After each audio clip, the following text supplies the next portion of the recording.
So we looked previously at some basic differentiation. It's operation on one function that gives us a new function.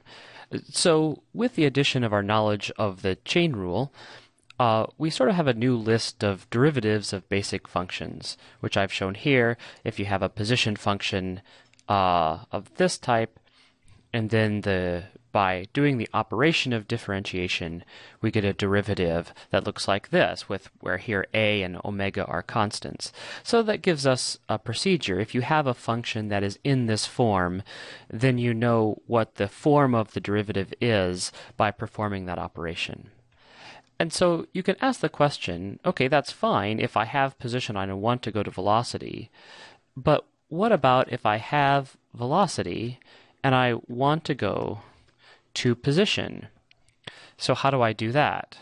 Well, in this case, what you want is another operation that gives you the antiderivative.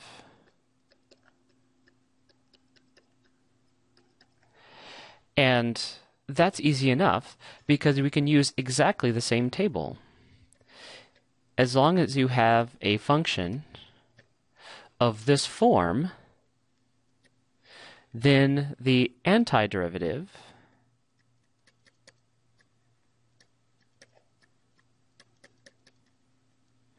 will be the function in this column. And again, we're only really looking at the most basic functions, that the ones that will sort of get you through the first part of kinematics until you get the full the full formalism in a calculus class. Okay, and so the same idea applies, though. We've got some operation that applies to a function that gives us a new function. We're just going backwards in this case. So let's look at an example. Imagine I have then a velocity function of a simple polynomial that, let's say it's 5t squared. So I'm looking for a function in this table that is of this form, and here it is. It's a polynomial. And so in this case, if this function is this form, then that tells me that 5 is equal to n times a, right? The coefficient above t to the n, right before t to the n in this case is 5. And so this here is n minus 1. So 2 is equal to n minus 1. And so using these two equations, I find immediately that n is equal to 3. And then a, once I substitute 3 into here, a is equal to 5/3. So the operation of antidifferentiation on v of t gives me an x of t in this form, 5/3 t cubed. And essentially this process can be completed anytime you want an antiderivative. You have something in this form, solve for what your constants are, your exponents, etc., and then you can replace it with this function. We do find out almost immediately for simple polynomials, it's handier to remember a more general formula. If I have if I have some v of t that's equal to some polynomial that's a constant t to the n, then the antiderivative will be a equation of the form a divided by n plus 1 to the t to the n plus 1. And so as long as I'm doing antiderivatives of simple polynomials, this is the important thing to remember. Okay, before we go too far, let's take a look at what the sum rule means for the operation of antidifferentiation. The sum rule, if I have v of t is equal to two functions f of t plus g of t, then the operation of antidifferentiation, which x of t, just gives me the antiderivative, I'll call it a capital F, plus the antiderivative of g of t, which I'll call g of t. And so we just do this operation of antiderivative differentiation for each part of the sum. Okay, and that seems simple enough, except it brings us to a catch.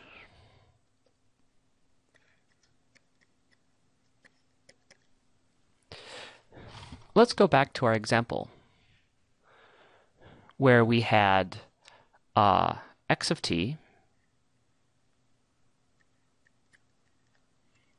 is equal to 5t squared. Now, what is true is that this x of t is equal to 5t squared is also equal to 5t squared plus 0. Now, you might think, well, that, of course, that's true, but that's kind of silly. Plus 0, that doesn't change anything. But it does in the operation of antidifferentiation, because 0 has an antiderivative, which is a constant. So, using the sum rule, the antiderivative, if this was v of t here, so the correct antiderivative of 5t squared using the sum rule is going to be 5/3 t cubed plus the antiderivative of 0, which is a constant, c. We'll call that c.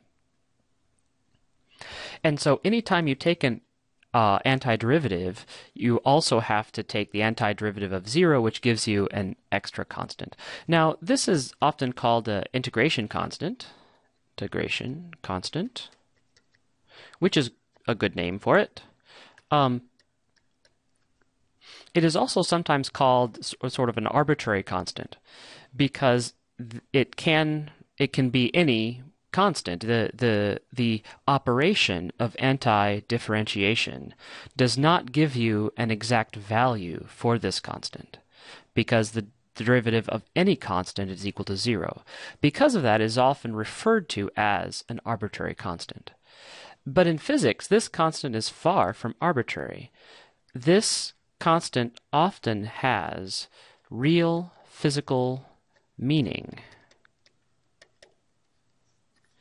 And so it's not, in fact, arbitrary at all. And so this plays an important role in kinematics and in physics anytime you are doing the operation of antidifferentiation. So I want to emphasize that. Okay, so let's do another example here. Let's say I have a function, v of t, which is equal to 10 t to the fourth plus sine of 7t. And so doing the idea of antidifferentiation, what does this give us? So I'm going to use my polynomial formula here, and so 10t to the fourth gives me 10t to the n plus 1 fifth divided by n plus 1 5 plus, so now I need the antiderivative of sine of 7t. So sine of 7t here is sort of this form here, where, let's see, this, in front of sine is the, number 1, so 1 is equal to negative omega a, and here the omega is equal to 7. So 7 is equal to omega. And then using this, I immediately see that A is equal to negative 1/7. Okay. And so then, given this, I can perform the operation of antidifferentiation, and I get an antiderivative of that form. So this is equal to plus a negative 1/7, which is A, cosine of 7t. And then I need the antiderivative of 0, which is the constant c. So it is worth pointing out, because I have the sum of two functions, I still only have one integration constant. There is just these two plus a third term, which is 0, which gives me one more integration constant. I don't get an integration constant for each term. And so then I sort of simplify here. V of t then is equal to 2t to the 5th minus 1/7 cosine 7t. Okay, so many students who are very proficient at differentiation sometimes get confused and sometimes mess up on their doing antiderivatives, but there really is no excuse for that, because anytime you ever do an antiderivative, here, I forgot my constant here, plus c. Anytime you do an antiderivative, the first thing you do is then differentiate it. Ran out of room. Differentiate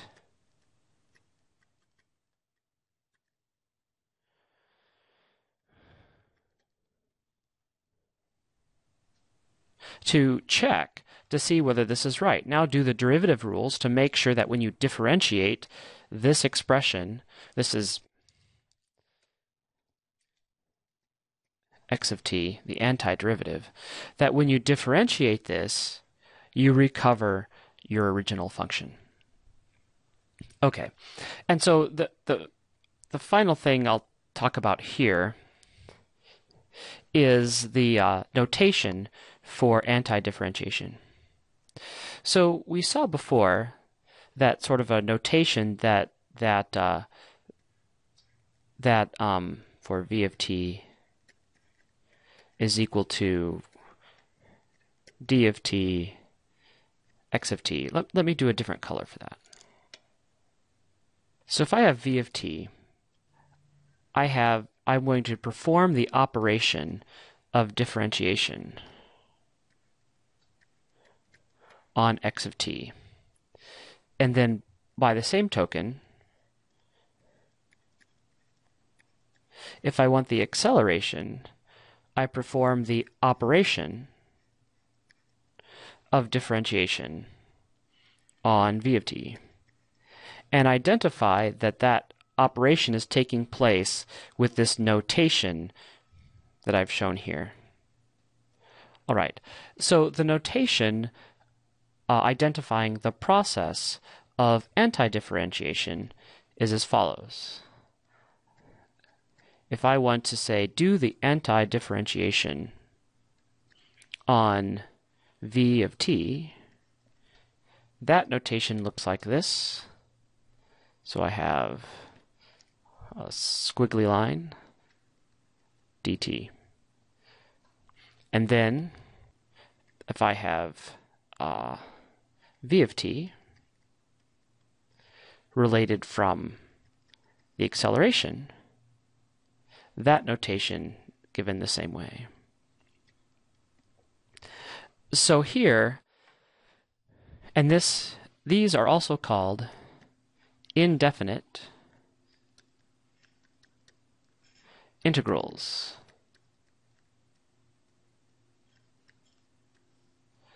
But what they signify is doing the operation of antidifferentiation on one function that gives you an entirely new function of time. Where here, this is the operation of differentiation that gives you